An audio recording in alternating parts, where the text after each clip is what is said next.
from over 400 metres away, guys. Pretty impressive. Continuing along, we'll talk about his eyesight next. He's got two tiny little eyes. Crocodiles have very unique eyes. They have 3 eyelids. So they have one on top, one on the bottom, open and closed just like our eyes do. They also have a third that goes across their eye. It's called a nictitating membrane. Big word, but essentially it's like a pair of goggles. So when he's under the water cruising around, he can see just as well as he can above the water. Which, when you think, if he was in the wild, his water wouldn't be anywhere near as beautiful and clean as this. So definitely being able to see underwater is very advantageous. Continuing along his back, we've got some raised dinosaur-like scales. They're what we call scutes. Scutes are very important for crocodiles because they act like mini solar panels. So, crocodiles, like all reptiles, guys, they're ectothermic, which means that they use the outside environment to regulate their body temperature. As humans, all other mammals, we're endothermic. So we eat food and it warms us from the inside out. With a croc, it's quite the opposite. If we were to feed Holy when it wasn't warm enough, he wouldn't be able to digest his food. So it would sit in his stomach, it would rot, and it would probably kill him. So that's why, for 6 months of the year, we actually don't feed our crocodiles here at all. Not even one skerrick. Not even a thumb size for the freshwater crocodiles. Because literally, it could kill them if we fed them.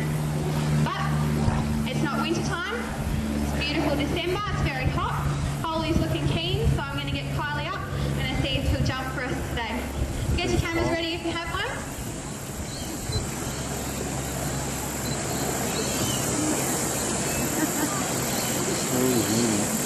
Yeah, he knows.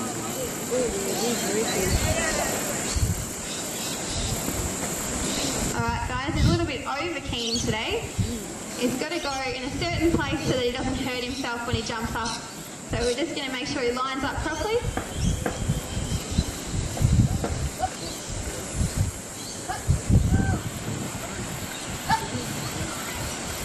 Oh, here he comes. Alright guys, maybe if you give him a big cheer. He likes the attention. See if we can get some noise happening. Come on, Holly. Come on, matey.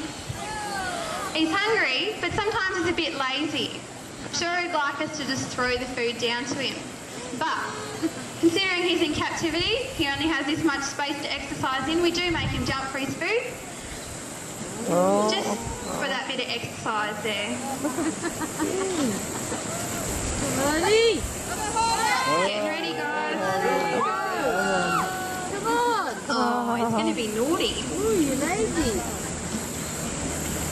Alright, so the chicken that we're feeding Holly today, it's the same kind of chicken you can get from the supermarket. What we're going to feed him, if he does jump, the naughty boy, is probably would last him for a year to 2 years if he was really pushed. So that's why I say 6 months of the year we don't feed him, we're not being cruel at all. However, it is important to remember, up north, North Queensland, Western Australia, where they're found, it's warm all year round. So the crocodiles are always hungry, guys. So you can't think, oh, I'll go for a swim in that billabong in the middle of winter. No crocodiles are going to eat me. You'd be wrong if you were thinking that, guys. Who wants roast chicken? Come on, Holly. Go on, mate.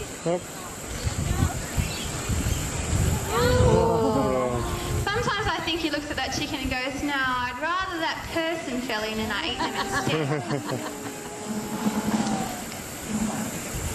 Alright. We'll give him a try a little bit later on. But right now we're going to talk about another adaptation that Holy has, guys, and that's his sense of vibration. So you might have seen Kylie before, jumping down there, stamping her feet, banging the bucket now, because crocodiles have a very keen sense of vibration. Before they see, hear or smell you coming, they will feel you coming. So, if you came through the kangaroo paddock today, you slammed the gate just a little bit too hard, he knew it was you. When you walked past and you said hello to the kangaroos, he knew what you were doing. Right now, you're standing there, getting a little bit anxious, shuffling from side to side, trying to get the best spot. He's not looking at you, but he knows exactly what you're doing. Just to give you a sense of how strong that sense of vibration is. If you were to enter the water up north in croc country, it's been a hot day, scouted out, no crocodiles around, just going to sit in the side, not even going to move, just from your heart beating. You know, that large muscle that's in your chest, pumps blood around your body, you know, does it every second of your life. Just from your heart beating, he'd be able to pick up on it from over 400 metres away. All right, let's see if the sensor's vibration's working now, guys. Come on! Let's bring those to go. Sorry, guys. Mustn't be as hungry as I thought he was. Yes, we're going to keep trying. Don't worry, I've got plenty more to talk about. All right, so talking about sense of vibration. And when you enter the water up north in croc country, you very literally become a crocodile magnet. Now, don't say this to scare you. I don't want you to walk away being freaked out and wondering whether a crocodile is going to eat you. I'm just saying so you're aware. These guys, they demand respect, but they're not monsters. They're not out to kill every human that they find. They actually don't have very large brains, guys. They can't tell the difference when you come to the water's edge to fill up your water bottle between you, your child, your dog, or a preferred prey item such as a kangaroo or a wallaby. Or a chicken. Come on, Holly. No. They can't tell the difference. They just see something large. It's moving around and they reckon they can fit it in their mouth.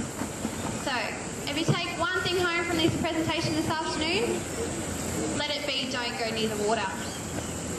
I say don't go near the water, let alone in it. Crocodiles do most of their hunting from the water's edge. So they'll sneak up and they'll jump out and get something that comes to the water. Which I'm hoping he's going to demonstrate now.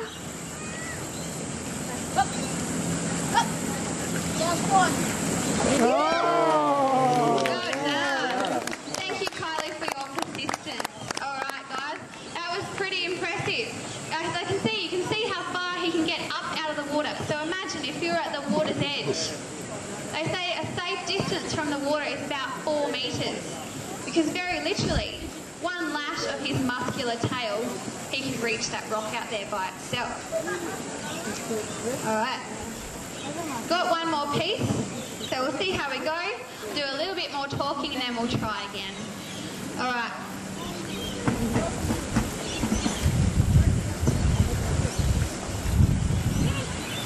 All right, I reckon he might be keen for that second bit. Are you ready? Come on, Holly.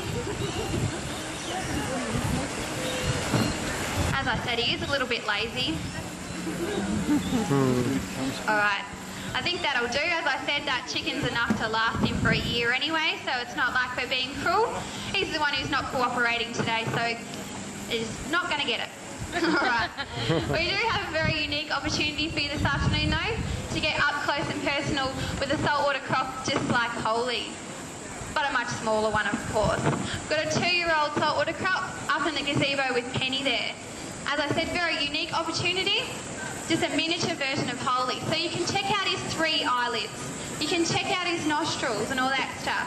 Give him a little pat along the back. If you're brave enough, you can hold him, guys.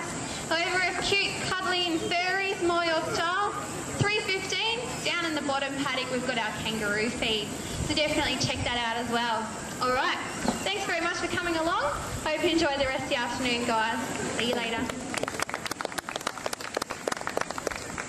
You're naughty.